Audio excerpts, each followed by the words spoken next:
What's going on YouTube? It's your boy Supreme signing in once again. Today's date is, is October the 24th, 2020.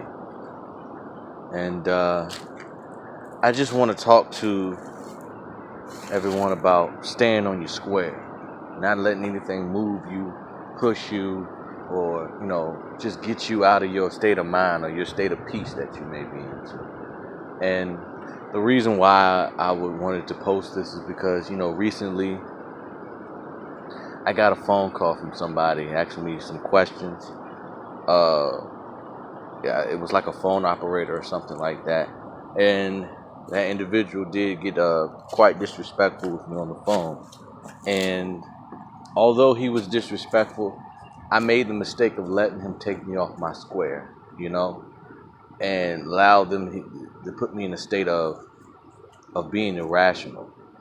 And you never want to do that because a lot of people, some people, they play on that type of shit. They kind of, they'll do things to purposely get you off your square. And I'm not saying he did, but I sort of played into their hands.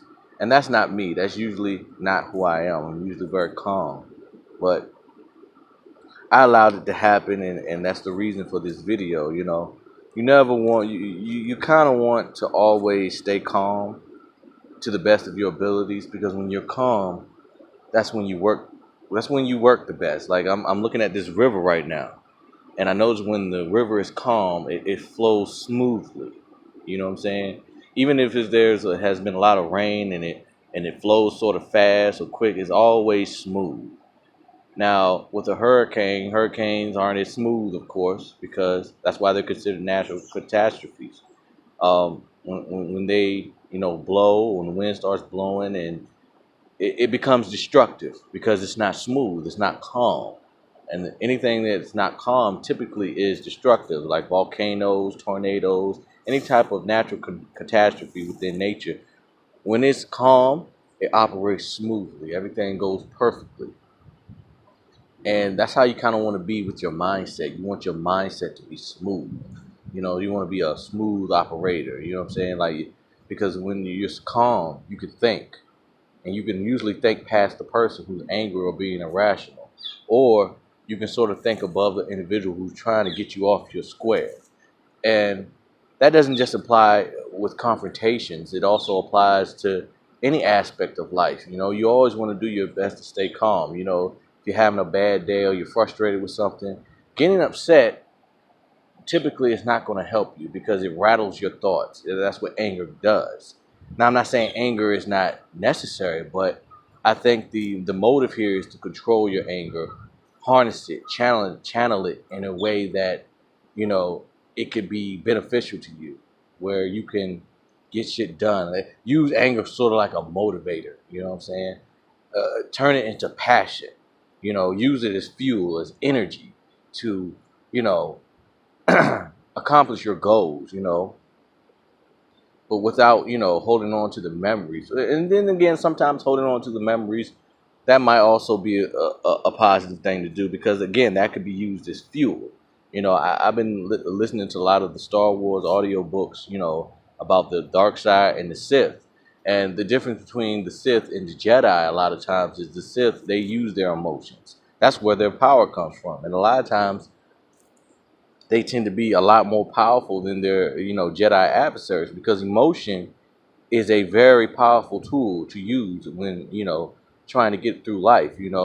When something makes you sad or something makes you angry or something made you feel a certain way, you're usually able to, if you could tap into that emotion without letting it control you or letting it, move you to do something stupid, those memories that you have can be used to, if it's something you don't want to feel again or a situation you don't want to go through ever again, those type of memories can help you. They could fuel your desire.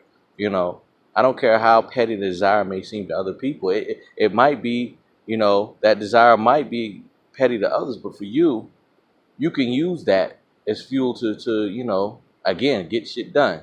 And I don't mean to be repetitive, but I just want to get my point across. You always want to stay in a state of peace, because as much as possible, because when you're in a state of peace, not only does it bring joy in your life, or a sense of what's the word I'm looking for? Contentment. And I think I spoke on that in another video about being content. It's not always about being happy or joyous or elated all the time. Sometimes peace. I think that's what people should strive for, not happy, because happiness is fleeting. Happiness comes and goes, just like anger, just like sadness or depression. It's an emotion that is fleeting. But when you're in a state of peace, you tend to not want for anything. You tend to not, you know,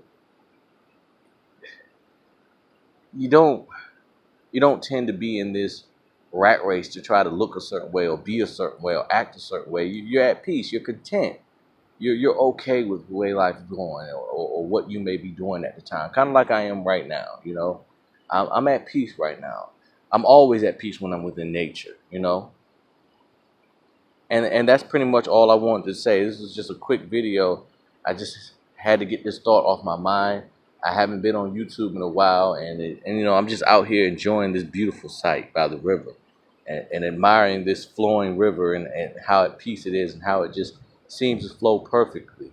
Yeah, it goes in different directions. Like you'll have one little wave go this way, and if you really look closely, you'll see, a lot of the teeny little, I don't know what they're called, waves. They go in different directions, but that could be a representation of your thoughts. Your thoughts go in different ways, but they're not being sporadic. It's still flowing perfectly. You're thinking about this, you're thinking about that, and you're able to just kind of flow. You know what I'm saying? Just like this river right here. You're not your thoughts aren't making you structured. They're just going in and out, kind of like a meditative state.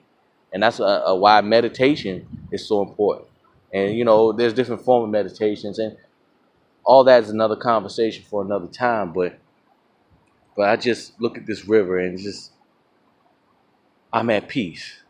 My environment is a reflection of what's going on inside, and that leads me to talk about briefly environments. You got to be in an environment that puts you in a state of peace. If your living conditions aren't up to par, or you're around people that you ought not to be around, or you're doing activities, such as, that are harmful to your body and therefore harmful to your mind, because the mind, body, and soul, they're all one. If your body's not right, your mind's not going to be right for the most part. If your mind's not right, then your energy is not going to be right. Your vibes are not going to be right. So you have to kind of put yourself in places in a state of peace, not just mentally, but even physically. And that's kind of what I wanted to talk about. It's just a quick video. I don't ever rant too long. This is A Supreme again, signing out. Have a nice day.